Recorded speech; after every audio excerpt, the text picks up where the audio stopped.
There are two guys in your romantic life right now, and you see some potential in both of them. And you know what? That's okay.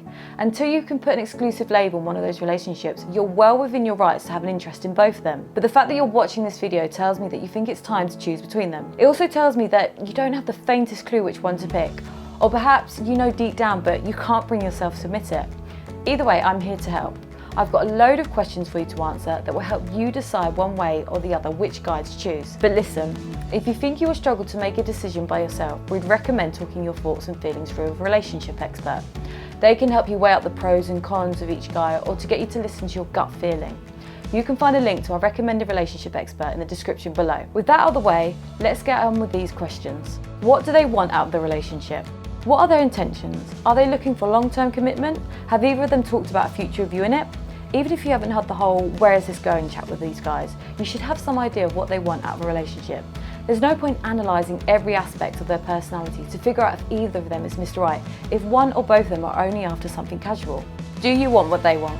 A relationship isn't going to last if you want different things, either if that's short term or long term. Is either of these guys thinking about settling down and having babies? And are you ready for that? Because if you're not, you should definitely not choose that guy. Or do you want to travel and perhaps live in a different country? Do these guys want to do the same, or do their jobs prevent them from doing so?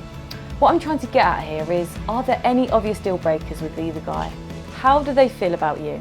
Have you got a sense of how each of these guys feel about you? Because no matter how much you like them, if one of them doesn't feel the same way, then you should probably pick the one who does. But then how do you know how they feel? What makes you think that way? If neither of them have explicitly told you they like you, it might be worth having a chat about feelings, yours and theirs. Do you clash on moral grounds? It's pretty difficult to have a long and healthy relationship with someone who holds opposing views to you. So is there anything important on which you have vastly different opinions to one or both of these guys? Do you vote for different political parties? Are there any religious issues? And how important are these things to you? What attracts you to each guy? Set some time aside when you aren't going to be distracted and list down everything that you like about each of these guys.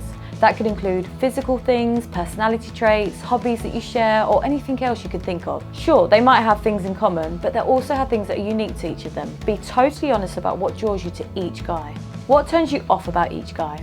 You've probably spent enough time with these guys to notice some things that you don't like about them, so add those to your list too. Consider how big of a deal each thing is.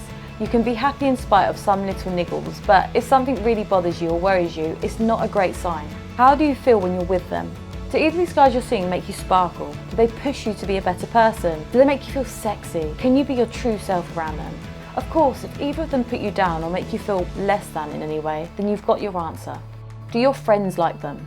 If your friends have met either guy and like him, then they'll let you know about it. If they haven't really given you an opinion, then they're probably lukewarm. And if they actually told you that they don't like him, then they probably don't like him. And I hate to break it to you, but best friends are usually right. Even if they haven't met them, they can probably get a sense for who you like best by what you've told them. Don't take your friend's word as gospel, but consider their opinions as part of your decision.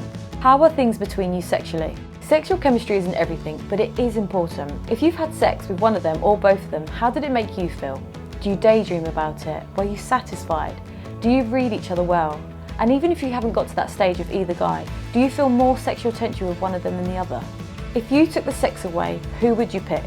As enjoyable as sex can be, the other stuff is probably more important in terms of having a good relationship. So even if you enjoy sex with one more than the other, if you took that away, would you still be considering him? Or is the other guy a more rounded package?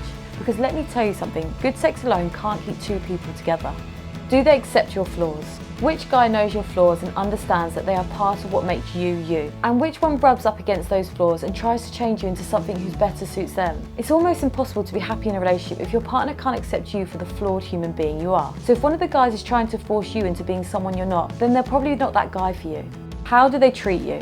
Is there any obvious difference in how the two guys treat you? Does one often bail on plans? Do they dominate the conversation and not let you get a word in? Respect, care, and a healthy amount of attention and affection are the bare minimum you should expect to receive from a man. Whatever else they might have going for them, if a guy doesn't treat you right, the other one is probably a better choice. What are your boundaries like? Boundaries are a healthy part of any relationship. Respecting each other's boundaries is vital if a relationship is to work. Has either guy really rubbed up against your boundaries or completely disrespected them? Whilst that's often a part of getting to know each other better, it can also be a red flag for incompatibility or even abuse. Who makes the most effort?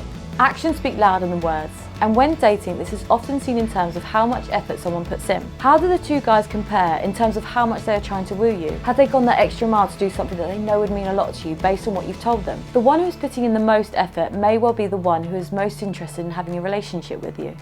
Who actually wants to get to know you? Have either of these guys shown a deeper interest in you as a person beyond the surface level stuff? Now, you can't always read too much into this because some guys do take longer to warm up than others. But if one of them doesn't seem eager to discover who you really are, you do have to wonder what their true feelings for you are. How is the communication between you? It's been said a million times, but good communication really is essential in a relationship. So how do these two guys compare? Does one only text you when he wants to meet up, whilst the other is in regular contact? Are they able to speak their mind effectively whilst also listening to you and your point of view? Have you argued with either guy at all in the time that you've been dating? If you can't choose between them, pick the one who you communicate best with. How do your love languages match up?